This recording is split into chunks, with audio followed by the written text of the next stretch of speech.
one of them that we keep forgetting is that for most of the things to work, we still need internet. Right? But what happens when you're underground and you don't have any internet? How does these systems actually work? So to solve that and to talk about how they do that, please welcome our first startup, all the way from Germany, Chris Carter. Hey, Charge!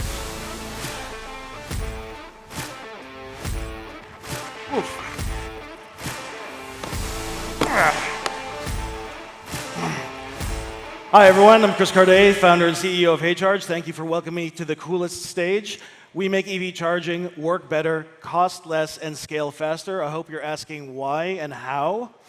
Basically, let's look at this woman in front of her charger trying to start a charging session with her app. When she pushes the start button, that message takes a really crazy route across continents, if not oceans, just to return to the charger she's standing in front of. If she's underground, that might not work at all because the mobile network signal doesn't penetrate underground. And so our secure charge technology completely replaces that complex path with communication directly between the app and the charger over Bluetooth, but adding end-to-end security with cryptographic tokens. And this transformationally improves the unit economics and the user experience of EV charging. This disproportionately affects folks in rural areas, high-density housing, developing economies, and access to EV charging in a world that is rapidly electrifying could be one of the defining social and economic justice issues of our time. We can solve this. Our primary competitor in the no-internet charging space is Zeal, but compared to them, we have a global go-to-market. We cost substantially less, and we have an open platform for hardware and software integration. So we go to market as a charging operator serving buildings with underground parking in Germany. This is kind of a lighthouse business that lets us test the technology, prove the proposition, and I'm excited to say that it's exceeding our wildest expectations. That box in green are the real estate asset managers we managed to engage with in just a year of sales. And we've already closed sole source relationships worth 135,000 parking spaces in Germany alone. So I can say the tech works and the value proposition is extremely strong. Of course, we want to go global, and we do that through basically platformizing and offering the tech to other CPOs, both in a turnkey as well as a white label embeddable version. And I'm actually happy to say we just got our first order from one of the utilities on this slide this week for a large number. Super exciting. So our year-over-year revenue is basically growing 3x. We're seeing a 50% increase month over month in recurring revenue, and our pipeline is exploding. If we now split that by operating model, that's about 1,400 units demand on HeyCharge Operated, our CPO business, and we're serving now 9 platform customers in 7 countries. So we started it in Europe. We've actually already launched in the US, and now we're expanding globally to cover markets that we think will respond to our proposition of lower price and infrastructure independence. We're seeking those partners here at the show. If you operate EV charging, seek me out. And of course, we are raising a small round right now. So thank you very much.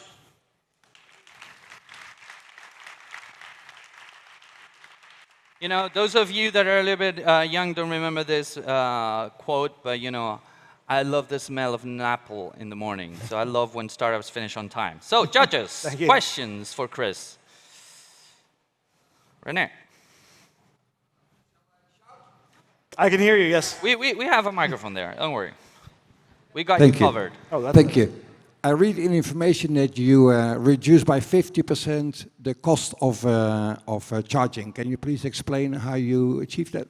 That will take probably an hour of anecdotes, but in general, we basically reduce the infrastructure cost by eliminating anything related to the network connectivity, wiring, cabinets, routers, switches. There's a ton of labor cost, but then it gets a little bit more indirect but still substantial. For example, your workforce complexity changes dramatically. We can install our entire infrastructure with a single electrician as opposed to a suite of 3 technicians with different skill sets. And when you multiply that across every site, the savings really do become substantial. We also have an OpEx cost savings from not having to operate and maintain and service that communications infrastructure as it goes down. I guess I'll have to trust you for it. We still have time for a very, very quick question. No? Okay, well, please give a big applause to Chris. Thank you very much, Chris. Thank you for joining. Thank you. Careful. Careful, you're dropping circuit boards. Thank you. Okay, so now we're going to fly all the way to Switzerland, to Zurich, where we're going to be talking about, how do we change the equation on logistics, right? We keep focusing on road transportation, sea transportation, air transportation, but especially in the last mile delivery, it's getting really, really complex as our cities keep growing and growing and growing. It's getting really complex to get critical goods to the right place on time. And to fix that, we've been experimenting with drones around, but still drones are kind of challenging to get from point A to point B, especially in a urban area, especially when there's different heights and stuff like that. So precisely to talk about that, how do we outdo this incredibly challenging logistics with drone, including docking at your window, please welcome Jorge Perez, CEO of Yetzi.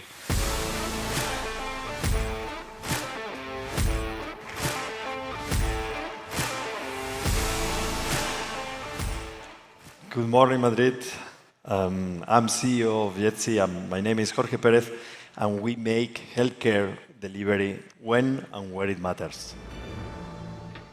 This is our drone. It's waiting for the laboratory samples to be delivered, and we can see how the technician is putting them in the belly of our drone. Then the drone is ready to take off and go far, somewhere up to 120 kilometers far. We'll land where someone will take it out from the second door in the back of the drone, and the drone will be ready again to go to a new destination. A new laboratory where it will land thanks to our unique and patented landing station. So this is how convenient, how fast, and how clean it is to deliver with Yetzi, because we deliver where it matters. And let me tell you, this is very important, because in emerging countries, people are really dying every day for not getting quality care on time. That's why we are collaborating with UNICEF there in Malawi and in other countries in Africa to make this possible. And in our countries, in our cities, medical logistics is very slow, inefficient, and very expensive. So our solution is very simple. We want to bring Yetzi everywhere in Europe, window-to-window delivery. So we can bring the door there, it can download, it can be recharging there, and lock up to 90 kilometers per hour of wind. And with this, we get a decentralized model, what means we can go to a new destination afterwards without necessity of coming back to the base. And let me tell you, this is very important, because with this, we can reduce and increase very much the margins, and not only make it the delivery faster, more convenient and cleaner, but also beat any logistic competition on land to deliver the goods. So we can make it a better price for them. And where are we? We are not an MVP, we are not something from the future. We are now operating in Switzerland, we are going to Germany and to Austria in the next weeks, and we have already raised money from the best experts in the area. Our business model is either full service model or direct sales to the customers. And the market, 8 billion, looks big, but it's just the beginning. Medical delivery is just the beginning for us, and we have the best laboratories, as you can see. We have more than this, but Asklepios is the biggest private hospital in Germany. We have Dr. Rees in Switzerland or Roche. So we are using our Series A round to bring Yetzi everywhere in Europe.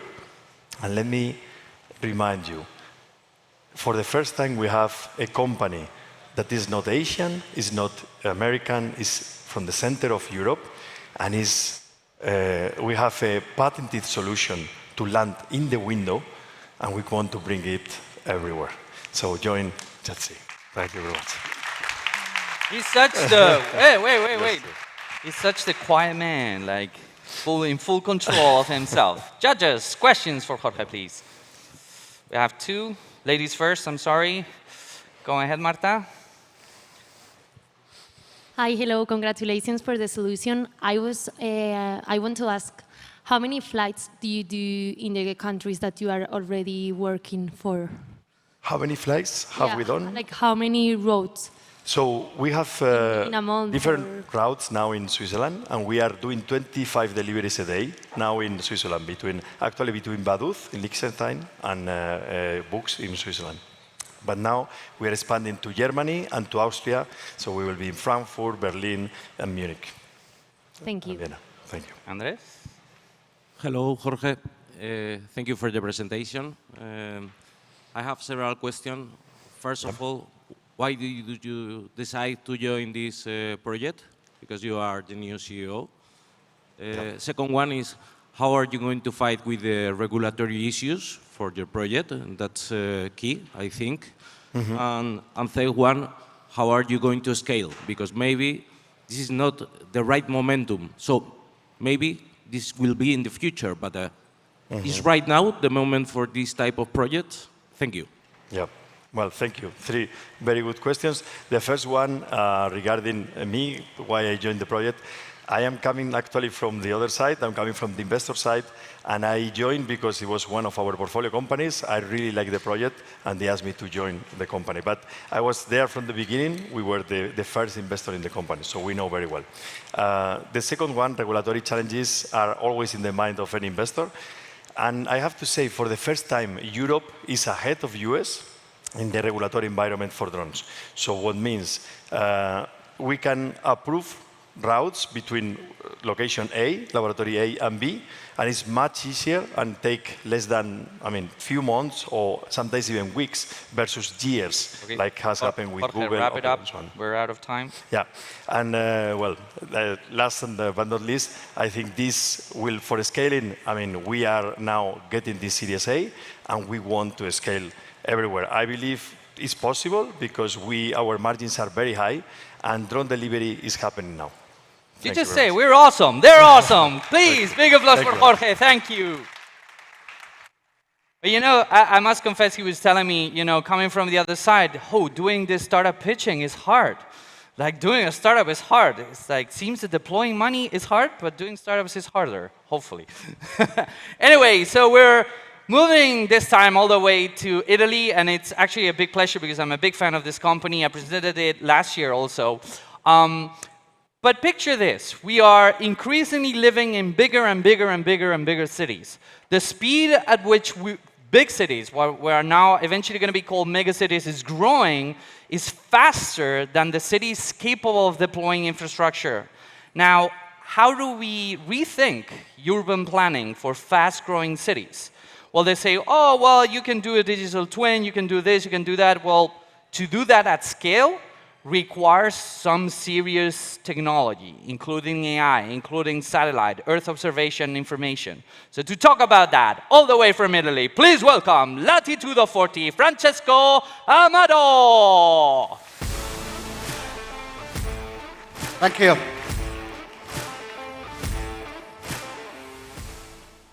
So, our planet is suffering, and we have an obligation to save it.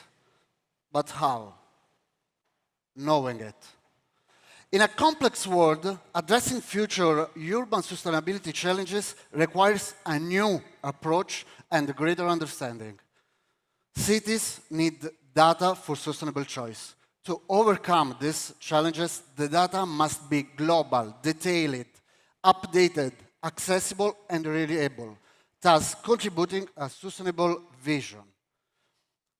To empower the sustainability, we need a continuous acquisition everywhere in the world to have an actionable insights based on powerful AI-driven algorithms.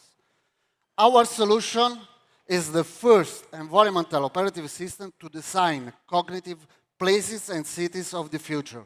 It's based on main 3 pillars: data from space, Latitudo 40, artificial intelligence, and Earth actionable insight and simulation.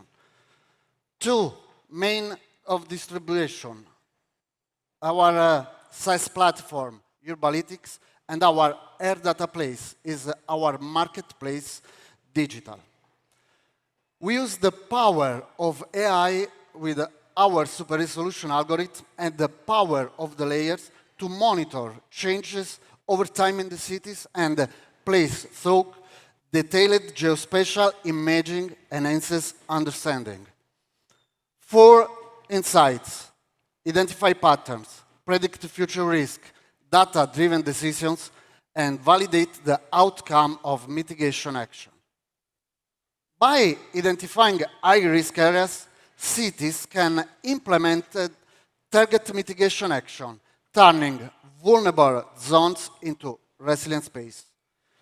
Predict Future is our tool of simulation in 3 steps: new cities design, synthetic multispectral data, and analysis on the simulated scenario. Our value is for digital cities, digital integrators, and infrastructure real estate. Here, our market and competition, we are positioned between actionable insights and global data, and we are so proud to improve the lives of 50 million citizens with our partners and customers.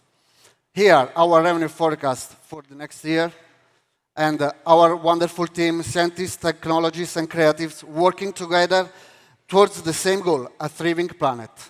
I'm Francesco Amato, business manager and frontman at Latitude 40. Let's shape a sustainable future together. Thank you. Francesco, thank you very much. Okay, judges, question from Francesco. Andres and René.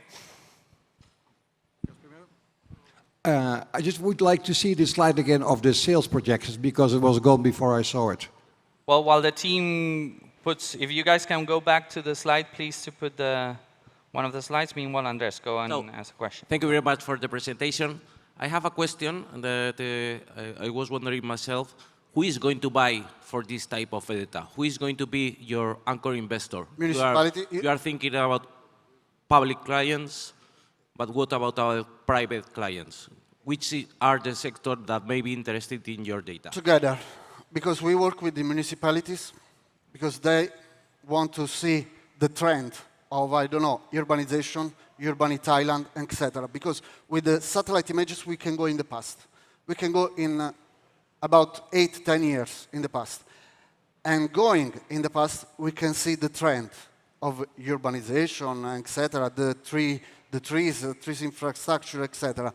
And we can choose many things with the past, with the historical data. We work with the municipalities, but also with the system integrators, other company of IoT that want to integrate our data in their dashboard, in their systems. Okay. Team, can we actually get the slides again so we can answer René's question? I don't see. If not, René, why don't you just fire and let's see if we can get the slides. But what was your question? My question is about the sales projections that you have, because I didn't see it. Yes, I don't see the slides. It was there for a second, but anyway. Perhaps you know by heart where you want to go. What's the plan for this year? How much will you be selling, invoicing? How big? How much do you expect to sell this year? This year or next? No, this year, 2024. This year, expect to duplicate our sales thing. Yes, and Quickly, Francesco, we're out of time already. we are over time. And to the 2025 per 4 for our 2 million, 3 million. How much you're closing this year? 3, 4? 2. 2. There you go. Okay. That's quick. About me. Thank you very much. Big applause for Francesco. Sorry, Thank you, guys. But come on, energy. Come on, you can get a bigger applause. Come on. Come on, applause. Some more energy. Thank you. So now we're going back to mobility. And it's funny how innovation happens, right? Most people focus on the same thing. So, for example, if we're talking about electrical vehicles, the whole obsession is how can we make the most out of the battery, right? How can we change the chemistry of the battery to get more miles out of that? And sometimes someone comes around and goes like, what if we focus on improving other stuff? So what if I told you that we can extend the miles of an EV just by switching the material in which we build the car? So to talk about that, please welcome our next startup, Antonio Espinosa Los Monteros, CEO and co-founder at Liux.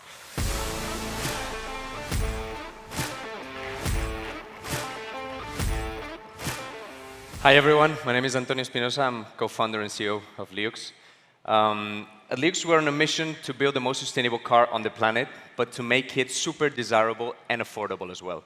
Together with my amazing team of co-founders, we have a vast experience in development, engineering, design, and sales of cars, vast experience in automotive sector and startup, along with amazing investors, advisors, and industry partners. We are solving a real problem, not just only making a sustainable car, but making the car that people really need. In the European Union, 97% of daily trips are shorter than 100 kilometers. The average occupation of cars is 1.3 people per car, and 80% of people drive by themselves. So we are solving mostly short and individual trips with huge, heavy, expensive, inefficient, and unsustainable cars, SUVs, 2-ton big things.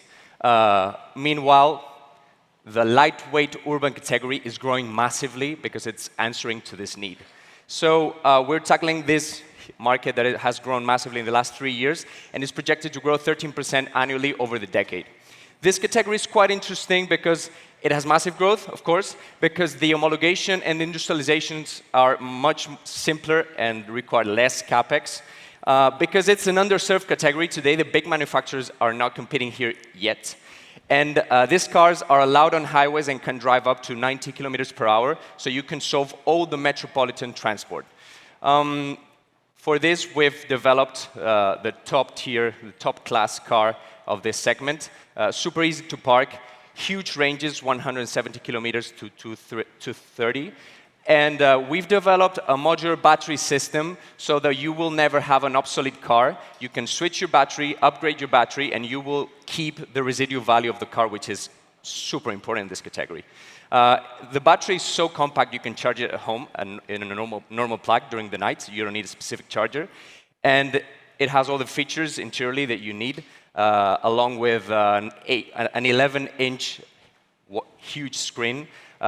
We mount our software on the new Google Android operative system. And we've developed a technology to industrialize this car much cheaper with lower capex and substitute 70% of the metal of the car for a composite material similar to carbon fiber, but made with natural linen that allows us to have the best overall performance in cost, weight, and CO2 footprint compared to any other material in the industry. This way, we're reducing 50% of the weight of a car compared to the leading urban car that you can find today in the market. We increase energy efficiency massively.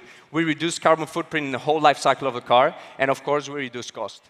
18,500 euros for an amazing car like this. We're raising 9 million euros, already compromised 6. And we have 5,000 units in firm pre-sales. Thank you so much. That was fast. See, you can do it. Sorry to be the evil guy. I still have 15 seconds, man. Judges, questions, please. Okay, that was fast. Let's start with one. And well, actually, let's start there with Mark. It's closer. Hi, thank you. Hello. How are you gonna sell these cars? Which are gonna be your commercial channels? Online or? So it's a multi-model sale. So 50% of the sales will go through B2B segment for especially car rental companies, car sharing companies. And the rest is going to be a hybrid between direct sales through online, but also through dealers. Okay. Oh, Rene also had a Congratulations on your presentation. So the presentation we saw last year with the big luxury car, you forget that one? And now it's only the small ones. Yeah, we developed the big one as the first prototype to show the world we could do something amazing in terms of engineering.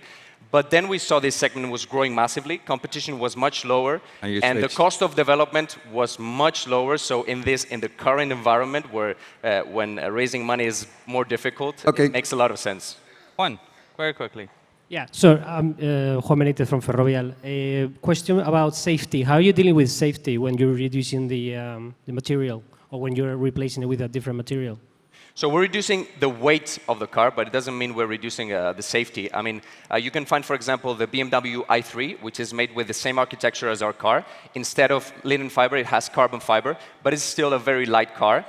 We've we've inherited that architecture, but still we have a sub-platform made in metal, which is the one that resists the main impacts. Thanks. Okay. Well, Antonio, thank you very much. Thank you so much. Big applause. He's the next Elon. I can see it. We have a prototype in Plaza España. You can come. That's watch. right. We have the South Summit Street Fest at Plaza España. They have it there. I saw it yesterday, actually.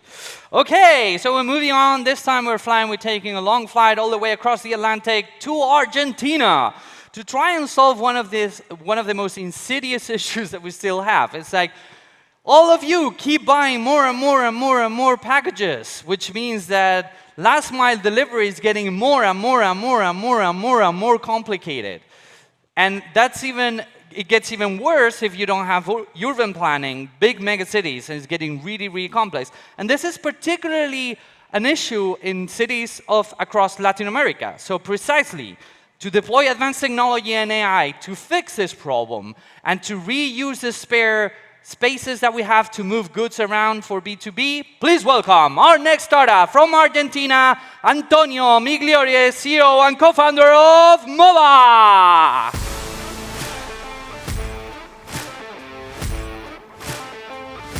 Good morning. Thanks. I'm Antonio Migliore, founder and CEO of MOVA. The problem we are facing is gigantic. Logistics stands for 25% of the global carbon emissions, with e-commerce that grows in cities that don't, and with traditional companies that don't have the technology to face this and avoid unnecessary carbon emissions. So at MOVA, as a solution, we develop, we operate, and we license proprietary technology that reverses sustainable logistics. And we operate in a huge market of $75 billion in the places in which we are now operating that keeps growing as we keep expanding. We have two different revenue streams. We operate the platform to provide same-day deliveries in Latin America, and we also license it through a white-level franchise model. When we operate, we connect businesses with idle drivers that they deliver in spaces that otherwise would be empty. But we also have a direct-to-consumer model that allows companies such as Adidas, Mondelez, Nike to provide their contact directly to their different clients without the intermediary commission of wholesalers and retailers. We also license the technology and have a full, complete service product for e-commerce with platform and assets and for each and every part of the chain. And we also have delivered a different product for industry that includes asset tracking, shipping capabilities, and geofence techniques all in one. And the biggest winery in the US is using this technology to solve their harvest issues. We have grown a lot since we started 5 years ago. Our team includes myself, I'm a co-founder with 30 years experience each of us, and supporters such as Toyota, Telefónica, as investors, and a team of talented people coming from Amazon Europe, Uber, and other countries. So we have grown since 2019, first delivery in Argentina, to have more than 10 million without adding new vehicles to the streets in the whole region. And our plans for the future are equally ambitious. We have our first team in UK, and we are now expanding into Spain. We have grown a lot, same unit economics, 35% take. And we also have a strict commit to sustainability, and that reason we are avoiding to add vehicles. So in a route of 30 packages, we are delivering with almost 50% less carbon emissions. And for that reason, we were selected to represent our country twice in a row in the G20 global competition, and we won last one. We are the current winners of Smart Cities. And thanks, South Summit. I think I do this so fast. So happy to be here and to answer your questions. Big applause, please. See, flawless English. That was good. Okay, questions, please. Andres.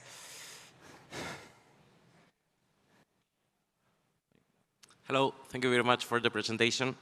I want to know how you compete with monsters like Uber or even in your home market like Cabify that are trying to develop this logistic business and with its own technology. So which is the competitive advantage that your software has compared with these other monsters? Thank you. Okay, thanks. A great one. On the one hand, this business for them is a side business because they are ride-hailing people. On the other, we just deliver through our non-asset-based fleets. And in the logistics industry, there's no place for just one. It's not like winner takes it all business. Picture USA, you have FedEx, UPS, USPS, DHL, Amazon, all combining together because no one has all the assets. So there is space for different players. We think our technology allows to do tours, which are a combination of pickups and deliveries on the road, because e-commerce is delivering as we speak, 24/7. People are keep purchasing. Each and every purchase is a problem to be solved. So we deliver in a different way, which is we create tours during the day and we offer them in a managed marketplace, and the logistics companies take them and we pay some kind of money to them. It's a different business model tackling the same problem. So we can explain much more in detail, but it's a different way of doing that. Okay, well, with this, please give a big applause to Antonio. Thank you very much, all the way from Argentina. Thank you very much. Okay, now we're flying back to Spain. And we love putting this kind of projects on stage because, to be honest, all the people, probably most of us here that live in the innovation space, in the startup technological space, we sometimes forget that we live in a little bubble, that the world is much bigger than that the challenges for most people are much bigger than what we normally have. We are, to a certain degree, we are tremendously privileged to be where we are when we are. And precisely to open your mind a little bit and to start understanding that we still need to make our world way more inclusive. I want to welcome our next startup, but I'm not going to tell you, he's going to show you, because he's been coming many years and he was just telling me how advanced they are right now, and it makes me tremendously happy to introduce our next startup, empowering visually impaired people. Please welcome Javier Pita, CEO at Navilens.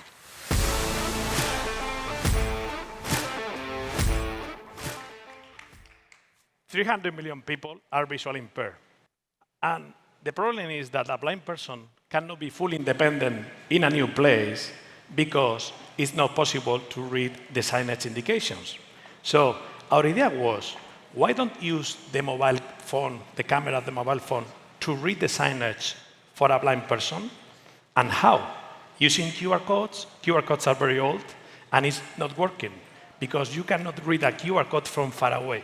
So we spent 5 years of research and development to create a new kind of QR code, 5 years in collaboration with the University of Alicante. And we achieved it. We achieved an incredible code that can be read at 20 meters away without focusing. The Navilens code was born, and we patented the technology in 32 countries across the world. So our mission is making public transport more accessible for everybody. And how a blind person can locate a bus stop or the entrance or a toilet in a plane. The problem is accuracy, because GPS is not accurate enough. There is an error. So the solution is easy.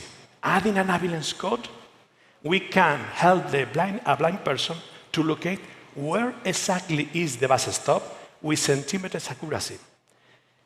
But the blind users test incredible the solution with great success, and it was expanded across many cities in Spain, in Madrid as well. All the bus stops has the Navilens code, and not only the bus stops, Madrid Metro as well. So, and the technology is useful for everybody because it speaks 36 languages, including Japanese, German, Vietnamese, etc. Universal design. So, we are having a rapid international growth, and we are very proud of a Spanish technology, is being implemented in New York City, across the bus stops, across the subway stations, and quickly we are expanding the technology from Australia to Canada. And this is made thanks to the amazing Navilens team, a team with blind members, researchers, seniors Android devices, specialists, an incredible, amazing team. So the market is enormous. It's 1 trillion market. And our business model is license the technology plus the SaaS services. But important, always free for the users. So our dream is to achieve an inclusive and accessible smart cities for everybody. So let's create a better world. Together, we can achieve it. Thank you so much. You nailed the time. You nailed the time, Javier. Okay, questions for Javier, please. Juan. Hi, Juan. Hola, Juan. ¿Qué tal? Muy bien. Congratulations, amazing what you're doing. Thank you so much. I just have a quick question around what you reckon. Do you think this technology will last for years, or something like Apple Vision Pro, Meta could replace this technology? Absolutely, for years. The technology has not enough precision in order to solve the problems for people that cannot see. And for example, I have talked about smart cities, but the technology is being implemented across products like Kellogg's across Europe, okay? The users need the accuracy to pick up, and this is impossible with the technology that you have talked. Apple Vision Pro is very promising. Yes, but the problem for the users is the accuracy. For example, the Apple Vision Pro cannot be used in a plane because the sensors, the plane is moving and it's not working inside. So we need to deliver to the user where exactly is a point, and we achieve this with the Navilance technology as easy as adding the element into the point. But yes, it's very promising, but not enough for a visually impaired person. Okay, thank you. Thank you. Well, please. Oh, we have Carlos. Congratulations, Javier. Thank you so much. How is your solution different? Sorry? How is your solution different from competitors?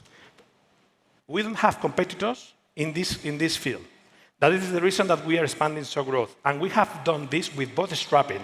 Right now, we are looking for scaling, but it's completely different. The Navilance code was invented 30 years after the QR code. This is the new QR code, that is accessible and inclusive for everyone. And look.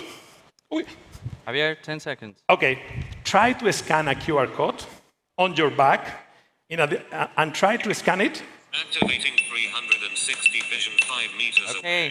Bus stop. 1 moment. Ahead. 4 meters. 3 meters. 2 meters. You've arrived at bus stop. Bus stop 3000. Big applause for Javier. Thank you very much. Thank you. Thank you. I just says, by the way, the Kellogg's box is for real. They're working with Kellogg's. So this brings so much joy to my heart. I would say there's no competition because no one believes that this can be done at scale. So, they're pioneers in this. Well, we're changing. We're staying in Spain, but we're changing it to a completely different industry. But an industry that is kind of if you know it, you know how hard it is to innovate, which is the prop tech space, real estate. Real estate people still love to touch the bricks, to smell the smell of cement in the morning. They just love that stuff. And it's really, really hard to actually get them to change and innovate and deploy new technologies. Well, our next project is precisely doing that, but not just anywhere. They're starting from the ground up. You want to do a new real estate project? Tell me what you need. And our proprietary generative AI will build it for you. So to talk about that, please welcome our next speaker, Ana Lozano, founder and CEO at Nidus.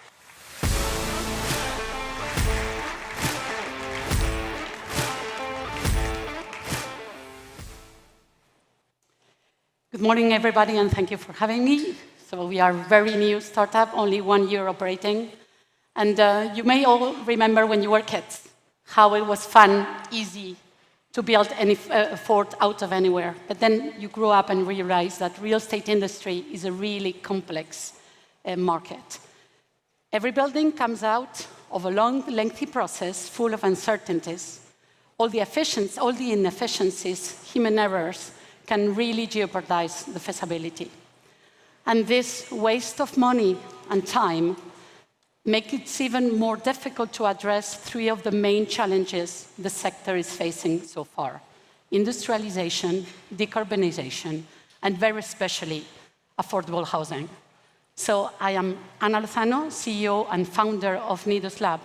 And after 20 years of being an architect and a consultant, I really wanted to find a way to tackle these serious problems. So we ended up in bootstrapping with our full support, building a SaaS that the system is very simple. From a brownfield, you put all the data you need inside, so from a project starting from scratch, urban parameters, commercial parameters, and with an algorithm we've totally developed with an artificial intelligence proprietary. We are able to simulate the architect tasks, but only by driving it 100,000 operations a second. Take in mind that an architect in the base scenario is able to iterate 1 time a week.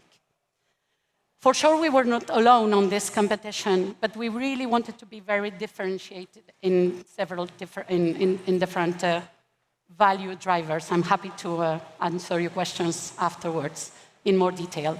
So we don't want to stay there. What we are aiming now is to become a platform in which the main players of the real estate market can collaborate together, can work together on a totally transparent way, in which we have yet the possibility to introduce these industrialized components that are suffering and struggling not so far to penetrate a market in Spain, which only represent 1.6 of the average construction. The business model is very simple. It is going to be a mixture between a business SaaS and a subscription and a pay-per-use, because we really wanted to address all the different players, not only the big corporates, but also serving the smaller ones. Our history started way before, but we started operations in 2023, and we are already even, and also had good numbers last week. And I wanted to end with a couple of success stories and the conclusion from one of the major developers in Spain that has been able to tackle 300% more site studies since they were using NIDIS. Thank you very much. Good. There you go. Nearly there. Big applause for Anna. Thank you.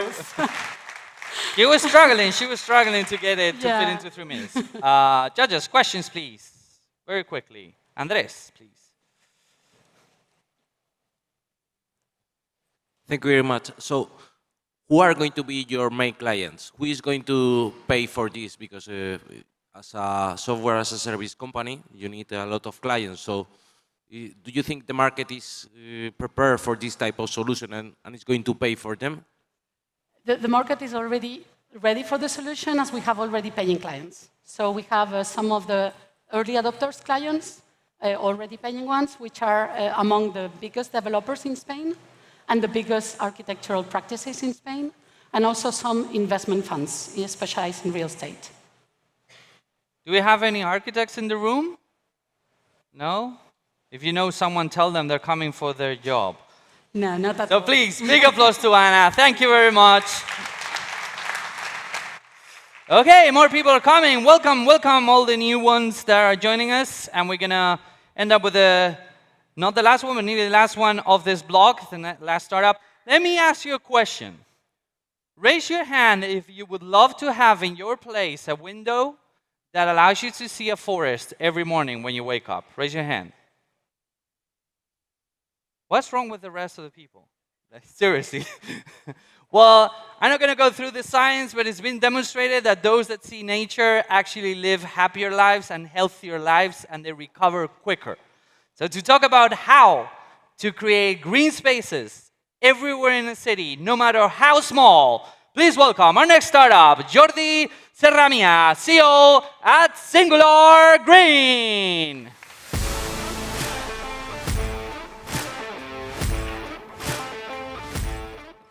Well, Singular Green. In Singular Green, we do vertical gardens. We do green roofs. And we do all kinds of nature-based solutions. For example, these canopies.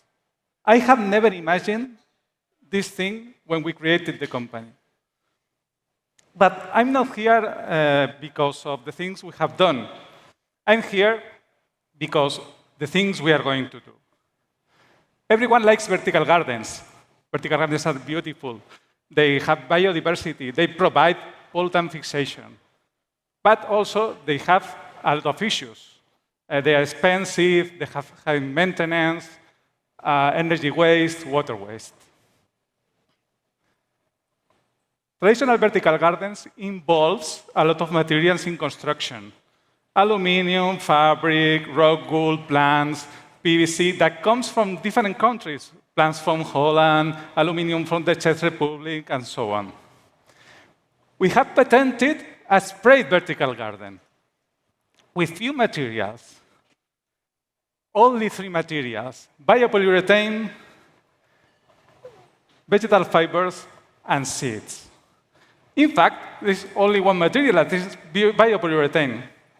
The rest of materials are the nature. And we are constructing it with a drone. I have a dream. A dream where I'm sitting in my sofa, and a customer calls and says, Jordi, I want a vertical garden. Then I push a button, and a Tesla truck automatically comes out from our facilities, goes to the site, deploys a drone, and the drone paints the vertical garden. The nature starts to grow, and then I call my customer, Rodolfo, the vertical garden is done. Does it work? Yes, the vertical garden is done. Thank you.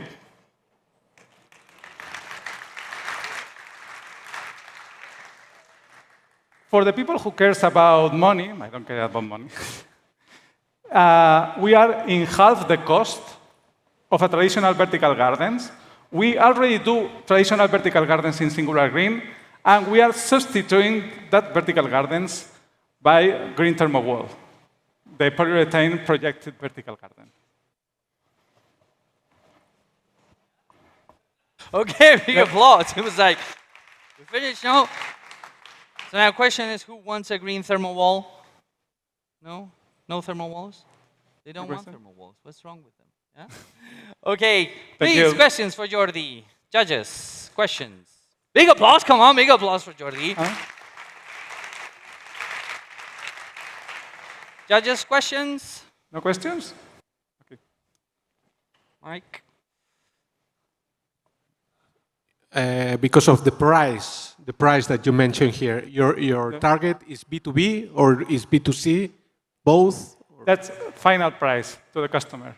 To the final customer, so you're focused on B2C then? Not entirely.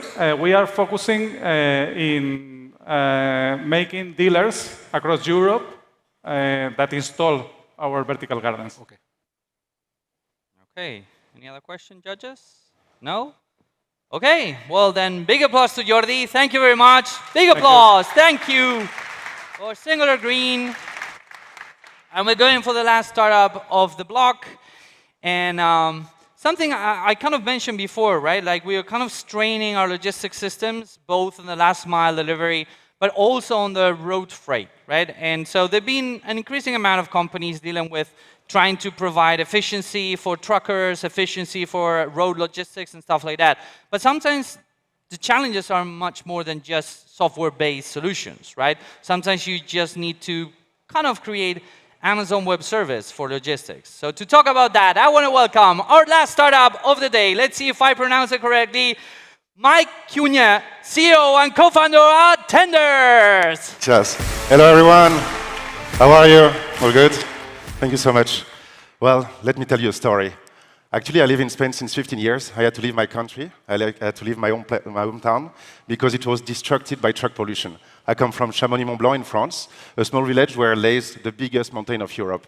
And it got destructed by truck pollution. I decided to have a pragmatic approach, and that's why I'm here to present you Tenders. My name is Mike. Basically, 75% of all goods you have around you has been into a truck. In Spain, we are speaking about 96% of all goods going into trucks. It's the cheapest mode, the most flexible one, but the most contaminating one. In that sense, the market is huge. Everything goes in a truck, so 9% of the GDP in Spain is based on logistics and transportation. We have to do something about it, but with a pragmatic approach.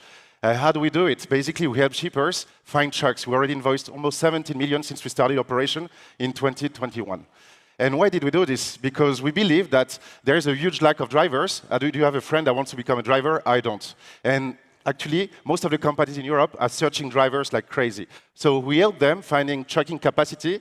Literally, we help manufacturers finding trucking capacity like tap water to tackle this challenge through digitization to make them more sustainable. And in that sense, our vision is to link both worlds, the old world where people don't want to get digital, which is the case of logistics, with the new world, the world of digitization. The goal is sustainability, planet-friendly logistics. In that sense, we basically created a SaaS to help manufacturers manage their current trucking companies. On top of that, we give them a marketplace to find new trucking companies. The goal is to give them trucking capacity that is not only safe, adaptable to peaks of demands, but also cost efficient. Right now, they need it to be digital and sustainable, a real challenge for a small manufacturer that need to compete with Amazon. We make their supply chain a competitive advantage, basically. And how did we do it? Basically, we started in 2021. We started with our transportation services, fixing the pain point that is basically, I need a truck to move towards software digitization in order to move towards a multimodal vision for the sector, mixing trains, trucks, and ferries. And how the competition does it? We have seen a lot of innovation in business model, marketplaces being launched, software taking a lot of time to actually scale. We mix them all to basically centralize all the data in one platform. And our team is the best prepared to do this. We came from the sector. We've been 3 times faster than the competition so far, and we believe that we can become a unicorn by 2030. In that sense, we believe also logistics needs to be open for women and needs to include diversity. We have more than 50 nationalities and 40% of women in tenders. Well, thank you very much. We're in full fundraising round right now, so let me know if you need any information. Thank you. Bye-bye. Don't leave. We still have questions for you. Okay, thank you. Questions for Mike, please. Judges, you floor them. No questions? Andres, thank you. Which is the main difference between your business model and the business model of OnTrack? Okay, so OnTrack was only a truck provider till today. They were a one-sided marketplace offering trucking services. Recently, they launched the software, but they are still not a marketplace. We believe that to give this trucking capacity that is sustainable, digital, cost-efficient, adaptable, and safe, you need to actually look at the procurement process. So we help you with the SaaS to manage your current trucking companies, fidelizing your trucking fleets, and also we help you acquiring new providers, elites of carriers that actually provide you these multimodal services. And on top of that, we are a truck provider helping you to find a last-minute truck in case you need it. We start from the pain point of the customers, basically. Thank you. You're welcome. That one, I think you get that question all the time. Of course. Well, no more questions? Okay, please, big applause for Mike. Bye-bye. Thank you very much.